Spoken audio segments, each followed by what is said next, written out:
नमस्कार दोस्तों, आइए सुनते हैं एक अत्यंत रोचक कथा, भगवान तिरुपति बालाजी की कथा। तिरुपति बालाजी मंदिर से जुड़ी हमें दो कथाएं मिलती हैं। पहली कथा उनके वराह अवतार से जुड़ी है और दूसरी कथा माता लक्ष्मी और उनके वेंकटेश्वर रूप से जुड़ी हुई है। तो आइए सुनते हैं पहली कथा। आदिकाल में धरती पर जल ही जल हो गया, यानी पैर रखने के लिए कोई जमीन नहीं बची।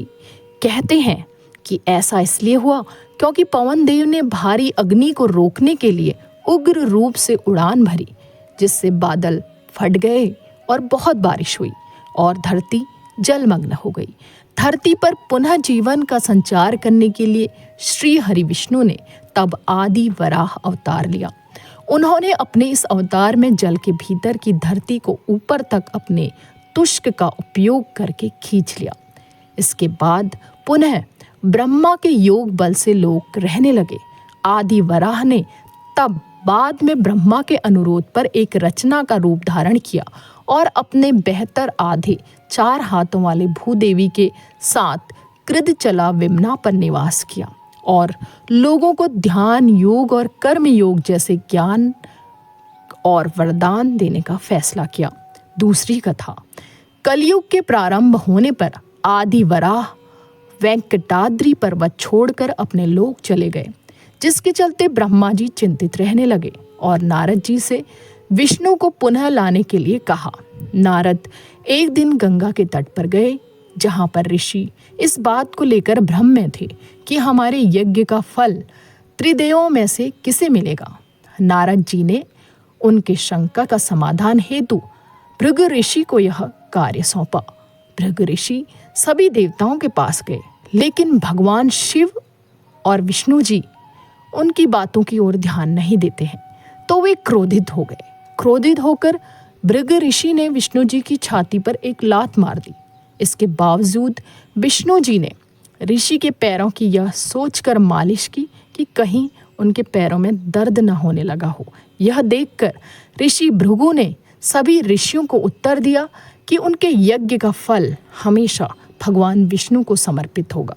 परंतु श्री हरि विष्णु की छाती पर लात मारने के कारण माता लक्ष्मी क्रोधित हो गई। उन्हें अपने पति का अपमान सहन नहीं हुआ और वे चाहती थीं कि भगवान विष्णु ऋषि भृगु को दंडित करें, परंतु ऐसा नहीं हुआ। परिणाम स्वरूप उन्होंने वैकुंठ को छोड़ दिया और तपस्या करने के लिए धरती पर आ गई और करवीरापुर कोल्हापुर में ध्यान करना शुरू कर दिया। इधर विष्णु जी इस बात से दुखी थे कि माता लक्ष्मी उन्हें छोड़कर चली गई। कुछ समय बाद वे भी धरती पर आकर माता लक्ष्मी को ढूंढने लगे। जंगल और पहाड़ियों पर भटकने के बाद भी वह माता को खोज नहीं पाए। आखिर परेशान होकर विष्णु जी वेंकटाद्रि पर्वत में एक चींटी के आश्रय में विश्राम करने लगे। यह देखकर ब्रह्मा जी ने उनकी सहायता करने का फैसला लिया। वे गाय और बछड़े का रूप धारण कर माता लक्ष्मी के पास पहुंचे। देवी लक्ष्मी ने उन्हें देखा और उस वक्त के सत्ताशीष शासक चोल राजा को उन्हें सौंप दिया। राजा ने उसे चरवाहे को सौंप दिया, परंतु वह गाय सिर्फ विष्णु जी के रूप श्रीनिवास को ही दूध देती थी, जिस कारण चरवाहे ने उस गाय को मारने का प्रयास किया। तब श्रीनिवास ने चरवाहे पर हमला करके गाय को बचाया और क्रोधित होकर उन्होंने चोल राजा को एक राक्षस के रूप में जन्म लेने का श्राप दे दिया। राजा ने दया की प्रार्थना की। तब श्रीनिवास ने कहा कि राजा को दया तब मिलेगी जब वह अपनी बेटी पद्मावती का विवाह मुझसे करेगा। जब यह बात देवी लक्ष्मी पद्मावती को पता चली तो वे वहां आई।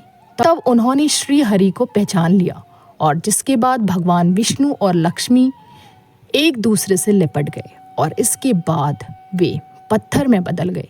फिर ब्रह्मा जी और शिव जी ने हस्तक्षेप करके लोगों को इस अवतार के उद्देश्य से अवगत कराया। कहते हैं कि किसी काल में श्री हरि विष्णु ने वेंकटेश्वर स्वामी के रूप में अवतार लिया था।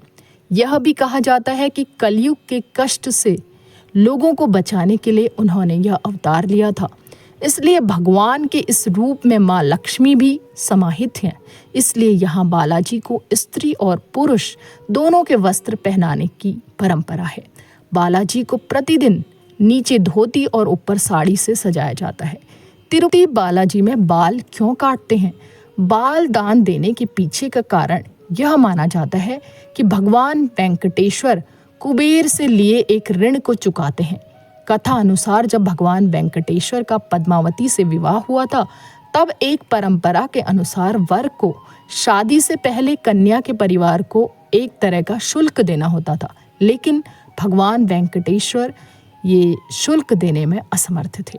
इसलिए उन्होंने कुबेर देवता से ऋण लेकर पद्मावती से विवाह किया और वचन दिया कि कलयुग के अंत तक वे कुबेर का सारा ऋण चुका देंगे।